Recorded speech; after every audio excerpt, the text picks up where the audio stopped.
अस्सलाम वालेकुम dear students, welcome to pass education system. Dear student, जैसे कि हमने एक सीरीज स्टार्ट की हुई है, डेली बेसिस पे आप लोगों को टॉप 10 एमसीक्यूज करवाए जा रहे हैं चैप्टर वाइज। इससे पहले पहले डियर स्टूडेंट्स, मैं आप लोगों को कम्प्लेक्स नंबर वाला चैप्टर कंप्लीट करवा चुका हूं।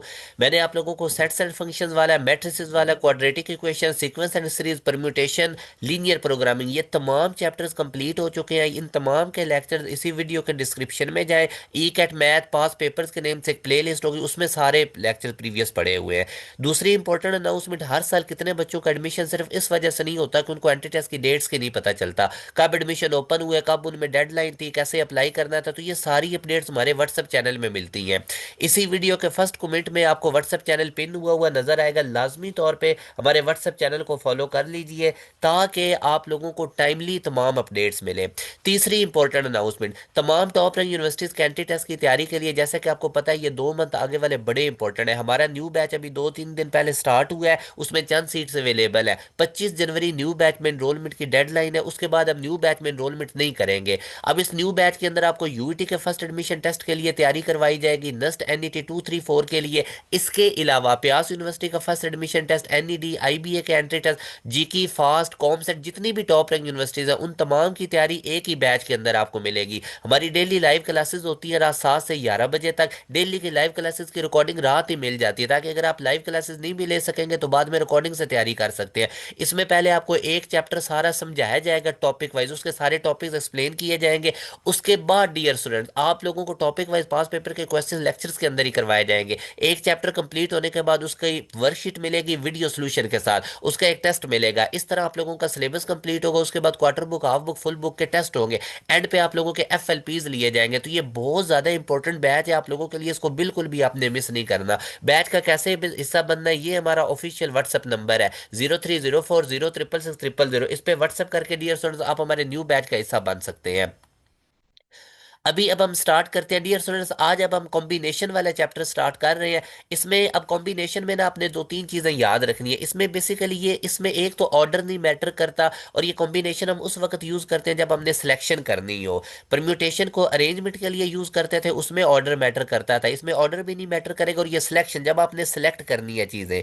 ठीक है। अब इसमें आप लोगों ने एक फार्मूला मेन याद रखना है कि हमारे पास जो एन सी आर होता है, एन ऑब्जेक्ट्स में से जब मैंने आर सेलेक्ट करनी है तो उसका क्या फार्मूला होता है, n factorial over r factorial into n minus r factorial. ये वाला फार्मूला याद कर लीजिए। ठीक है, ये आपका काफी ज्यादा यूज होगा। अब जैसे इसमें वो कहता है कि a box of transistor contain 4 data defective, 4 defective and 5 data non defective. एक बॉक्स है ट्रांजिस्टर का, उसमें से 4 डिफेक्टिव है और 5 नॉन डिफेक्टिव रेजिस्टर्स है। हाउ मैनी वेज, कितने तरीकों से can an inspector choose 5 transistor so that 4 are defective. हमने अंदर से जो हमने डियर सर, अगर अब आप देखें ना, 5 ट्रांजिस्टर अंदर से चूज करने हैं। हमारे पास ऑप्शंस कौन कौन से हैं, 4 और 5, टोटल 9 में से हमने 5 इस तरह से चूज करने हैं कि 4 अंदर से डिफेक्टिव होने चाहिए। ठीक है, 4 अंदर से क्या होने चाहिए, डिफेक्टिव होने चाहिए। तो डियर स्टूडेंट्स, अब आप लोगों का टारगेट क्या है कि आपने सेलेक्ट करने हैं 5 ट्रांजिस्टर जिनमें से 4 डिफेक्टिव होने चाहिए और एक नॉन डिफेक्टिव होना चाहिए।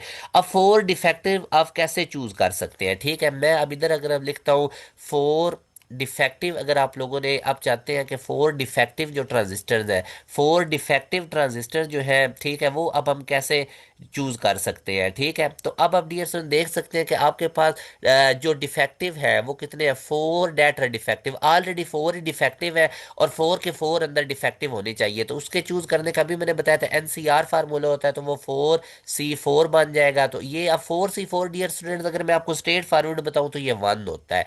अब ये कैसे 1 होता है, इस फार्मूला के अकॉर्डिंग आप कर भी सकते हैं। मैं अगर आपको ये करके दिखाऊं तो ये अब आप देखें, ये 4C4, इधर ऊपर क्या आ जाएगा, 4 फैक्टोरियल, और नीचे क्या आ जाएगा, 4 फैक्टोरियल। ठीक है, और यहाँ पर आ जाएगा एन माइनस आर, यानी 4 - 4 करेंगे तो वो 0 फैक्टोरियल। 4 फैक्टोरियल 4 फैक्टोरियल से कट जाएगा, 0 फैक्टोरियल 1 होता है। तो ये 1 आंसर आ गया। तो याद रखें, जब आपने 4 डिफेक्टिव में से 4 ही चूज करने हैं तो एक ही तरीका है, चारों के चारे इकट्ठे चूज कर लें तो 1। ठीक है डियर सर, अब 4 डिफेक्टिव ट्रांजिस्टर चूज करने का कितने हमारे पास वेज है, 1। ठीक है, उसके बाद एक नॉन डिफेक्टिव अब हमने चूज करना है। ठीक है, 1 नॉन डिफेक्टिव। ठीक है, अब वो जो पांच आपने टोटल चूज करने थे, how many ways can an inspector choose five, total उसने कितने चूज करने थे? फाइव। तो वन नॉन डिफेक्टिव चूज करने का अब हमारे पास कितने हैं? फाइव में से एक नॉन डिफेक्टिव भी होना चाहिए डियर स्टूडेंट। तो उसके अब कितने देखते हैं हम, देखें ये हमारे पास था ना, तो ये हो जाएगा 5C1। ठीक है। अब साई 5C1, फाइव में से एक हमने क्या चूज करना है? Non defective.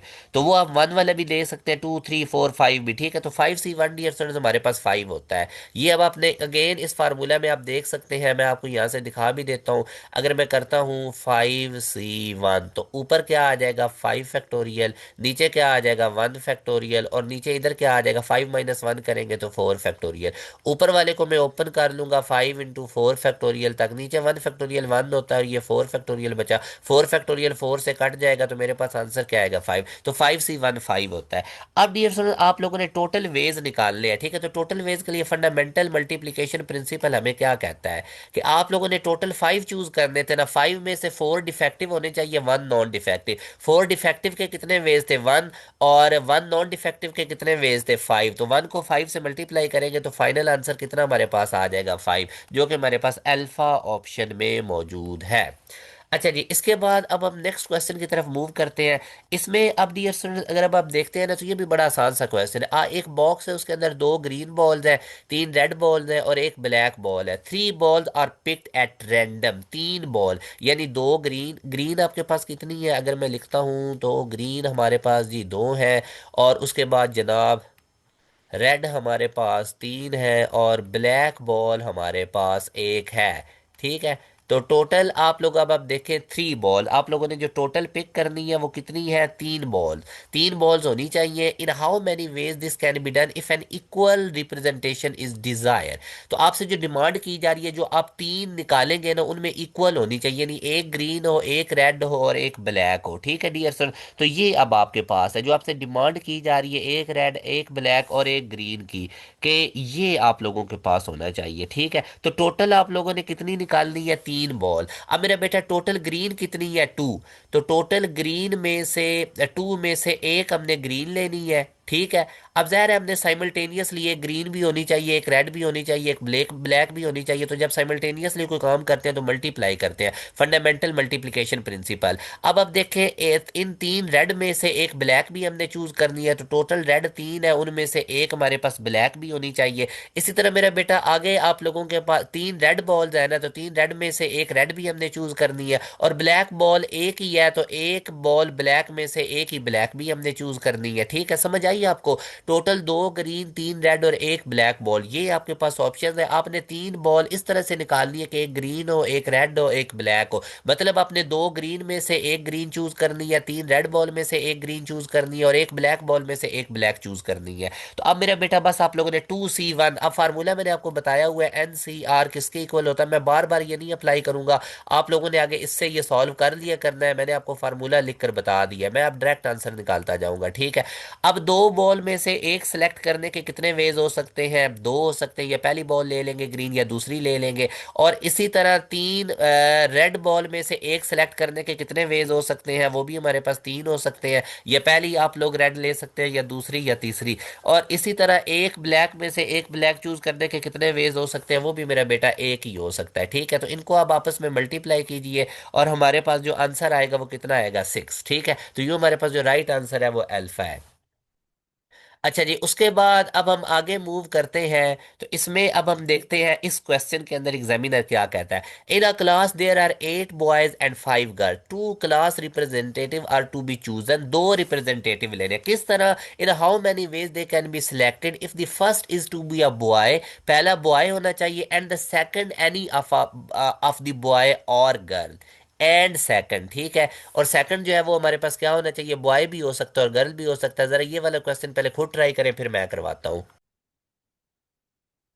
जी, तो डियर स्टूडेंट अब इस क्वेश्चन में भी आप देखें ना, हमने बेसिकली दो चूज करने हैं। ठीक है, एक पहला रिप्रेजेंटेटिव जो बॉय होना चाहिए, और दूसरा बॉय भी हो सकता है या गर्ल भी हो सकती है। ठीक है। तो ये अब डियर स्टूडेंट क्वेश्चन है, जब भी एंड आ जाए हम मल्टीप्लाई करते हैं। ज़ाहिर है अब हमने दो रिप्रेजेंटेटिव चूज करने हैं ना, तो कोई चॉइस नहीं है। जब चॉइस हो आपके पास केसेस बन सकते हो तो ऐड करना होता है। जब साइमल्टेनियसली कोई काम करना हो, आपके पास चॉइसेस ना हो, जैसे इस केस में अब हमने दो रिप्रेजेंटेटिव चूज करने हैं, तो फिर मल्टीप्लाई। अब कैसे भला समझे? 8 बॉयज है ना, और 8 बॉयज में से आपने एक बॉय चूज करना है। पहले ये इतना, two class to be chosen in how many ways they can be selected if the first is to be a boy. पहला क्या होना चाहिए, बॉय। तो टोटल 8 बॉयज, उनमें से हमने एक चूज करना है, एंड और मल्टीप्लाई करेंगे। उसके बाद जब एक बॉय चूज कर लेंगे, पीछे 7 बॉयज बचेंगे और 5 गर्ल्स बचेंगी, तो टोटल ये 12 बचेंगे। अब इन 12 में से भी मेरा बेटा हमने एक चूज करना है, it can be a boy और अ गर्ल। ठीक है, तो 12C1। अब 8 में से एक बंदा चूज करने के 8 ही वेज हैं, पहला चूज कर लें, दूसरा, तीसरा, चौथा। वैसे मैंने अब ये NCR वाला फार्मूला बार बार बताया हुआ है कि ये अप्लाई कर लेना होता है सिलेक्शन के लिए। ठीक है, N-R का फैक्टोरियल। ओके मेरा बेटा, उसके बाद 12 में से एक बंदा चूज करने के कितने वेज हैं, तो ये भी 12 ही होंगे। पहला चूज कर ले, दूसरा, तीसरा, अप टू 12 तक कोई भी। 8 को 12 से मल्टीप्लाई करेंगे तो टोटल आंसर आएगा 96, जो कि हमारे पास अल्फा ऑप्शन में मौजूद है। उसके बाद ये आगे इस क्वेश्चन में हमें एग्जामिनर क्या कहता है, डियर स्टूडेंट्स, हमने अब we are selecting 3 element subset from the 5 element set. मतलब ये कि हमारे पास एक 5 एलिमेंट का सेट है, इनमें से हमने 3 एलिमेंट वाला सेट चूज करना है। 3 एलिमेंट इनमें से चूज करने हैं और वो इसका सबसेट होंगे, वो इसके अंदर ही होंगे। तो बेसिकली आपके पास जो एन है वो 5 है, जो सिलेक्शन आपने करनी है वो 3 की करनी है, और फार्मूला आपके पास NCR है, जो कि क्या होता है, N फैक्टोरियल/R फैक्टोरियल इंटू N-R का फैक्टोरियल। तो सिंपल इसके अंदर वैल्यूज प्लग इन करेंगे, 5 फैक्टोरियल, और नीचे हमारे पास 3 फैक्टोरियल इंटू 5 - 2 करेंगे तो 2 फैक्टोरियल आ जाएगा। इसको आप मेरा बच्चा सॉल्व कर लीजिए, तो ये आ जाएगा 5 4 3 फैक्टोरियल, और नीचे भी क्या आ जाएगा, 3 फैक्टोरियल इंटू 2 फैक्टोरियल। 3 फैक्टोरियल 3 से कट जाएगा, 2 फैक्टोरियल 2 होता है। तो ये हमारे पास जो आंसर बनेगा डियर स्टूडेंट्स, वो क्या बनेगा, 10। तो 10 वेज है हमारे पास इन 5 एलिमेंट वाले सेट में से 3 एलिमेंट वाला सेट चूज करने के, जो कि इसका क्या होगा डियर स्टूडेंट, जो कि इसका सेट होगा, जो इसका सबसेट होगा।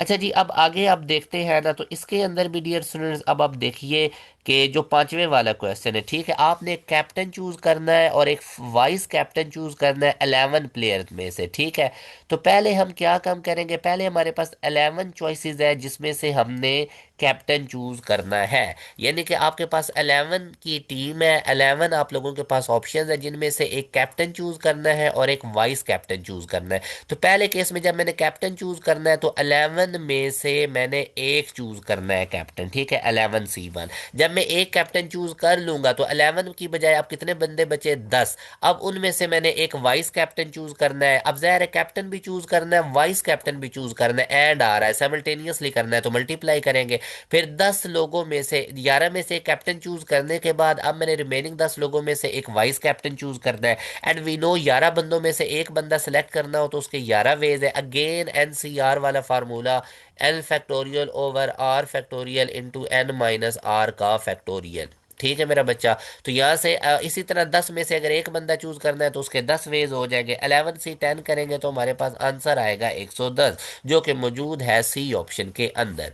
उसके बाद ये अगला क्वेश्चन, अब आप देखिए, in how many ways 4 prizes be awarded in 3 student. 3 students में जी आपने 4 प्राइजेज अवॉइड करने, if each student can receive all 4 prizes, और एक स्टूडेंट जो है वो ये चारों प्राइजेज जो है वो ले सकता है। ठीक है, each student can receive all 4 prizes, so each of the 4 prizes be awarded to any of the 3 students. ठीक है डियर स्टूडेंट, अब चारों प्राइजेस हमने हर स्टूडेंट को देने हैं। ठीक है, अब जो पहला स्टूडेंट है, अगर अब आप देखते हैं ना पहला स्टूडेंट, तो अब पहले स्टूडेंट को 4 प्राइजेस में से उस पहले स्टूडेंट को भी ये चारों प्राइजेस मिल सकते हैं, दूसरे को भी और तीसरे को भी। मेरा पॉइंट समझ आ रहा है आप लोगों को? ये डियर स्टूडेंट एक दफा आप क्वेश्चन खुद आप समझे, फिर मैं एक्सप्लेन करता हूँ। अब डियर स्टूडेंट्स आपके पास 4 प्राइजेस है ना, तो ये आपने डिस्ट्रीब्यूट करने हैं। या तो ये आप पहले स्टूडेंट को दे देंगे, ठीक है, जो 4 प्राइजेस है वो हम पहले स्टूडेंट के भी चारों को चारे दे सकते हैं। या फिर हम क्या काम करेंगे, पहले को अगर नहीं देते तो यही चारों दूसरे वाले को भी मिल सकते हैं, यही चारों तीसरे वाले को भी मिल सकते हैं। Basically 4 prizes can be awarded to any of the 3 students, to any of the 3 students. इसी तरह हमारे पास अब बेसिकली अगर अब आप देखें ना, या तो ये पहले को मिलेंगे, या हमारे पास ये दूसरे को मिल जाएंगे। ठीक है डियर स्टूडेंट, या हमारे पास ये किसको मिल जाएंगे, दूसरे को मिल जाएंगे। तो अगर पहले को नहीं मिल रहा है तो दूसरे वाला मतलब एक को देने आना चारों। या फिर हमारे पास ये क्या बन सकता है, तीसरे को मिल जाएंगे। मतलब चारों के चारों प्राइसेस तीन स्टूडेंट्स में डिस्ट्रीब्यूट करने इस तरह से कि उन तीनों में से एक को ही चारों मिल जाएंगे। वो पहले को भी मिल सकते हैं, 4C14 आता है। वो दूसरे को भी मिल सकते हैं चारों के चारों, वो तीसरे को भी मिल सकते हैं। तो ये डियर सर अगर अब आप देखेंगे ना, तो ये हमारे पास 4 की पावर 3 बेसिकली इसके बन रहे हैं वेज। दोबारा से समझे, तीन स्टूडेंट्स है, चार प्राइजेस है। वो पहले को भी चारों के चारों मिल सकते हैं, दूसरे को भी मिल सकते हैं, तीसरे को भी मिल सकते हैं। तो इसलिए हमारे पास तीन वेज बन रहे हैं, चारों पहले को दे दे, चारों दूसरे को दे दे, चारों तीसरे को दे दे। तो 4 की पावर 3 जो है डियर स्टूडेंट्स, ये हमारे पास इसका बनेगा। और ये अब आप देख सकते हैं, इसका हमारे पास ई ऑप्शन राइट है। आगे डियर सर अगर अब आप देखते हैं ना, from 6 gentlemen and 4 ladies a committee of 5 is to be form, in how many ways can this done to include at least 1 lady. अब एटलीस्ट 1 लेडी इसको करने के दो तरीके हैं। ठीक है, पहले तो डियर स्टूडेंट्स आपको पता होना चाहिए, जो आपने कमेटी बनानी है, ठीक है, आप लोगों ने बेसिकली आपके पास ये 6 जेंटलमैन और 4 लेडीज है, टोटल आपके पास 10 लोग हैं, 10 पीपल है। और इनमें से 10 पीपल में से जो आपने कमेटी बना ली है ना, अब कमेटी आप 5 इज टू बी 4, 5 लोगों की आपने कमेटी बनानी है, 5 लोगों की कमेटी बनानी है 10 में से। तो पहले तो मैं इसमें टोटल वेज दे सकता हूँ, यानी 10 पीपल में से 5 पीपल की अगर मैंने पीपल सेलेक्ट कर दिया है कमेटी के लिए, तो कितने वेज हो सकते हैं। तो टोटल वेज अगर मैं सबसे पहले डियर स्टूडेंट अगर मैं इसके देखता हूँ ना, टोटल वेज, तो ये तो आप सिंपल सा है कि अब आप देखें ना, 10 टोटल बंदे हैं, आपने 5 सेलेक्ट कर दिया कमेटी के लिए। तो 10 से ही 5 को आप सॉल्व कीजिए। ये अब आप लोगों ने वही फार्मूला लगा लेना है, ऊपर 10 फैक्टोरियल, नीचे 5 फैक्टोरियल, और 10 - 5 करूंगा तो वो भी 5 फैक्टोरियल। इसको अब आप सॉल्व करेंगे तो हमारे पास आंसर कितना आ जाएगा, 252। ठीक है, टोटल वेज हमारे पास कितने हो गए, 252। अब हमने क्या काम करना है, number of ways to select all 5 gentlemen, कोई लेडी हो ही ना। मतलब उसने हमसे डिमांड किया किया था कि एटलीस्ट 1 लेडी हो उन 5 में से, वो हमें वेज बताओ। मैं क्या काम किया, पहले मैंने टोटल वेज निकाल लिए, 10 बंदों में से 5 बंदों की अगर मैंने कमेटी बना ली तो उसके टोटल कितने वेज है, वो इसमें लेडीज बेल सब कुछ इंक्लूड है। अब मैं क्या काम करता हूँ, मैं 5 बंदों की जो कमेटी बनानी है, वो मैं पांचों क्या काम करता हूँ, जेंटलमैन ले ले, तो लेडी उसमें है ही नहीं। तो फिर मैं टोटल वेज में से वो जेंटलमैन ही सारे कमेटी की वेज वाले माइनस कर दूंगा, तो पीछे जो केस बनेंगे वो एटलीस्ट 1 लेडी वाले बनेंगे। तो number of ways to select all 5 gentlemen, अगला मेरे पास क्या आ जाएगा, number of ways to select all 5, पांचों के पांचों में जेंटलमैन ले लेता हूं, मतलब कि इसमें नो लेडी। ये अब जो मैं वेज बता रहा हूँ इसमें लेडी है ही नहीं। तो अब आप देखें, आपके पास 10 बंदे हैं टोटल। ठीक है, अब डियर स्टूडेंट्स आप लोगों ने ना इसको बड़ा ध्यान से समझना है। ठीक है, अब पांचों के पांचों हमने क्या लेने हैं, जेंटलमैन लेने हैं। ठीक है, तो टोटल जेंटलमैन है कितने आपके पास, ठीक है, टोटल जेंटलमैन 6 है, उनमें से मैंने 5 सेलेक्ट करने हैं।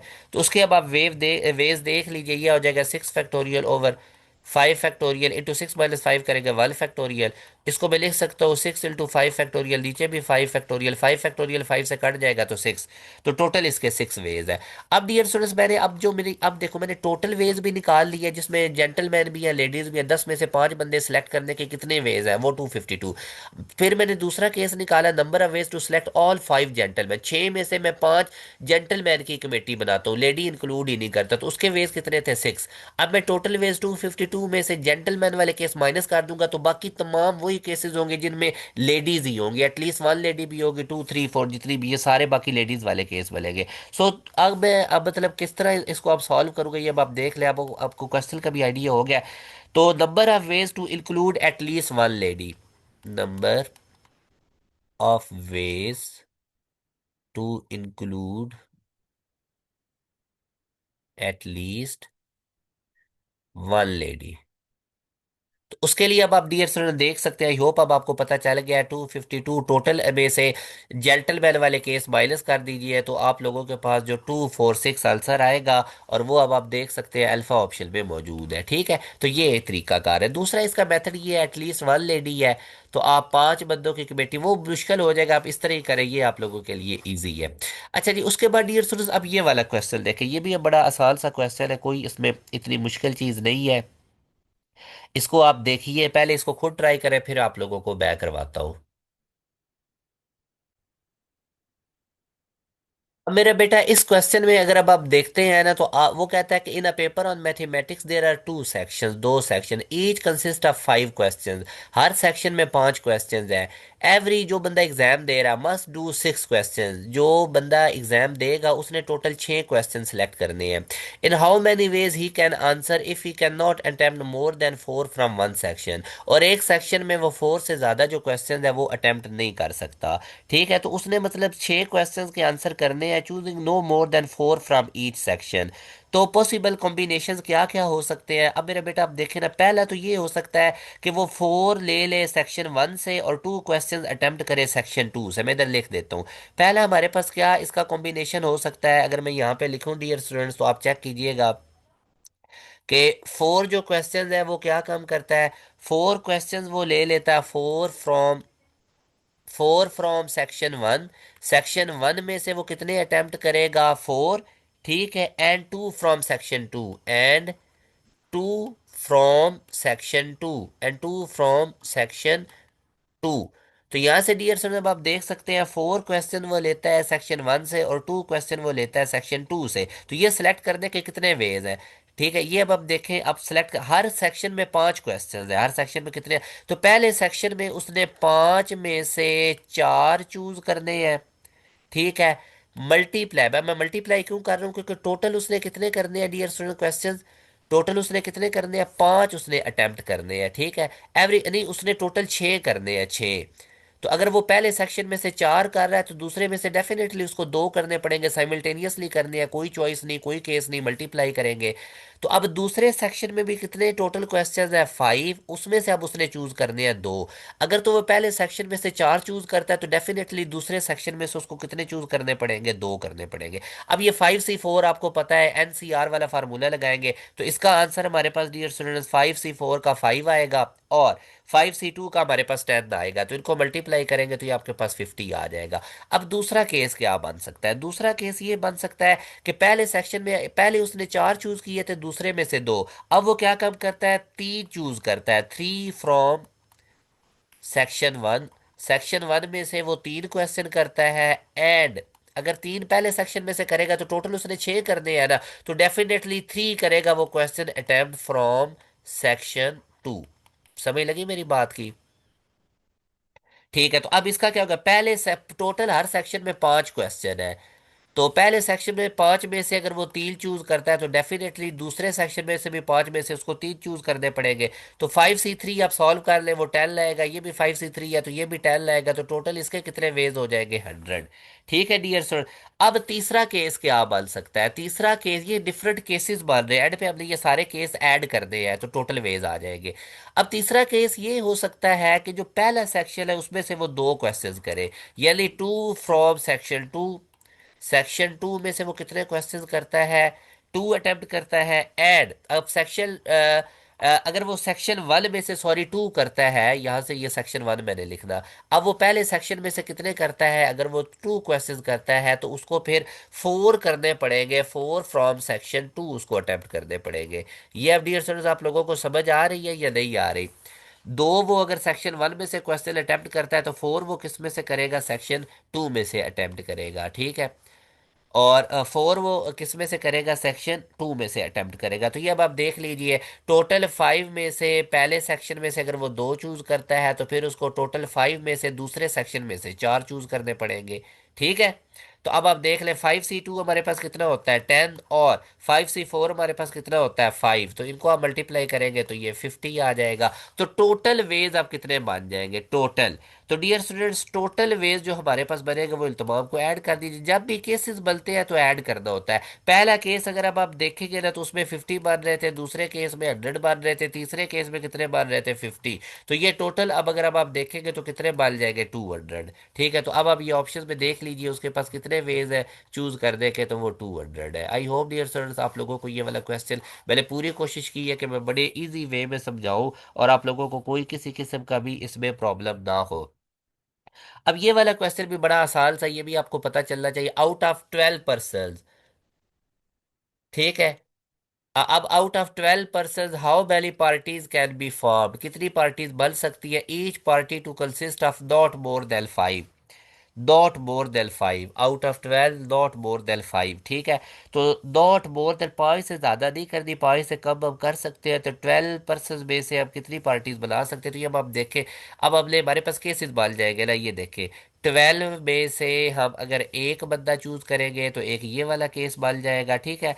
अब basically we need to form parties of up to 5 people from 12 person, the total number of parties जो है बेसिकली वो सबसेट्स होगी 1 2 3 4 और 5 का people is the sum of. तो ठीक है, ये अब सिंपल है, या तो आप 12C1 कर लीजिए, ठीक है। अब दूसरा केस क्या हो सकता है कि हम 12 में से दो बंदों की बना ले पार्टी, ठीक है। तीसरा केस का हमारे पास क्या बन सकता है? 12 में से 3 की बना ले, फिर क्या हो सकता है? 12 में से 4 की बना ले, या हम 12 में से किसकी बना दे? 5 की बना दे। तो ये अब हमारे पास हो सकते हैं। तो 12C1 अगर हम अब देखेंगे तो 12 आएगा, 12C2 हमारे पास कितना आ जाएगा? 66 आ जाएगा। इसी तरह 12 में से 3 सिलेक्ट करने के लिए हमारे पास 220 आ जाएगा। ये बस कर दी रहा, आप लोगों ने खुद सॉल्व कर ले लिया। 12C4 का कितना आ जाएगा? 495, ठीक है। और इसी तरह ये 12C5 जो है डियर स्टूडेंट, ये हमारे पास कितना आ जाएगा? 792। आप इन तमाम को ऐड करेंगे तो आपके पास जो फाइनल आंसर आएगा वो 1585। और ये LCR कैसे सॉल्व करना होता है, मैं दोबारा इधर फार्मूला लिख देता हूँ। LCR का होता है L factorial over R factorial into N minus R का फैक्टोरियल। ये अब हमारे पास है, ठीक है। तो ये 1585 आप देख सकते हैं बीटा ऑप्शन में मौजूद है। आगे जी, आज का आखिरी क्वेश्चन थोड़ा सा ट्रिकी है। परम्यूटेशन कॉम्बिनेशन में से कॉन्सेप्ट मैंने आपको बताया हुआ है। एक आइसक्रीम है, वो स्टोर करती है 31 different flavours of ice cream. In how many ways can a person get a 3 scope cone if the order of the flavour matters. तो जहाँ पे ऑर्डर मैटर करे वो क्वेश्चन परम्यूटेशन को, तो ये जानबूझ के मैंने इधर कॉम्बिनेशन में परम्यूटेशन का क्वेश्चन डाला है ताकि आपको थोड़ा कॉन्सेप्ट इनके दरमियान का डिफरेंस क्लियर हो जाए। अब वो खुद ही कह रहा है कि टोटल आपके पास फ्लेवर्स हैं 31, तो 3 को यूज करते हुए आप लोगों ने कौन बनानी है? ऑर्डर मैटर कर रहा है फ्लेवर्स में, तो NPR परम्यूटेशन वाला फार्मूला यूज होगा। तो ये अब आप देख सकते हैं 31P3। तो डियर स्टूडेंट्स, अब 31P3 आप कर लीजिए, इसको सॉल्व आप लोगों ने कर लेना है। तो कोई इसमें इतना मुश्किल चीज़ नहीं, आई होप आप लोग इसका आंसर निकाल लेंगे। ठीक है, ये हो जाएगा क्वेश्चन। तो ये वाले डियर स्टूडेंट आज हमारे क्वेश्चंस थे जो मैंने आपको करवाए हैं। आई होप आप लोगों को इनमें प्रॉब्लम नहीं बना होगा। तो ये आ जाएगा 31 फैक्टोरियल ओवर 28 फैक्टोरियल, ठीक है। तो ये अगर अब आप देखेंगे ना, 31 में से 3 माइनस करेंगे, तो ये अब अगर मैं देखूँ तो 31, 29, 28 फैक्टोरियल, और नीचे भी क्या आ जाएगा? 28 फैक्टोरियल। 28 फैक्टोरियल 28 से कट जाएगा। तो ये 31, 30 और 29 को मल्टीप्लाई करना है, ठीक है। तो ये सम टाइम थोड़ी मल्टीप्लिकेशन करनी पड़ती है। 31, 30 और 29 को मल्टीप्लाई करके आप आंसर निकाल लें तो वो आपको पता चल जाएगा। ये अब हम देखें ना, आपको 31, 30 और 29 को मल्टीप्लाई करना होगा। तो ये सिंपल मल्टीप्लिकेशन है। इनको जब आप मल्टीप्लाई करेंगे तो आप लोगों के पास इसका आंसर आ जाएगा। हो जाएगा ये डियर स्टूडेंट्स, ठीक है। तो ये 26970 आएगा। 26970। तो ये अब देख ले सही ऑप्शन में। तो यहाँ तक डियर स्टूडेंट्स हमारे अपने ये क्वेश्चन 10 कंप्लीट हो गए हैं। अब डियर स्टूडेंट्स आगे वही इंपॉर्टेंट अनाउंसमेंट के 25 जनवरी हमारे न्यू बैच में एनरोलमेंट की डेडलाइन है। लाजमी इसको ज्वाइन कीजिए प्रॉपर वे से तैयारी के लिए। ये हमारा ऑफिशियल व्हाट्सअप नंबर है 0304066600। इस पर व्हाट्सअप करके आप हमारे न्यू बैच का हिस्सा बन सकते हैं। अपना ख्याल रखिएगा, दुआओं में याद रखिएगा। अल्लाह हाफिज़।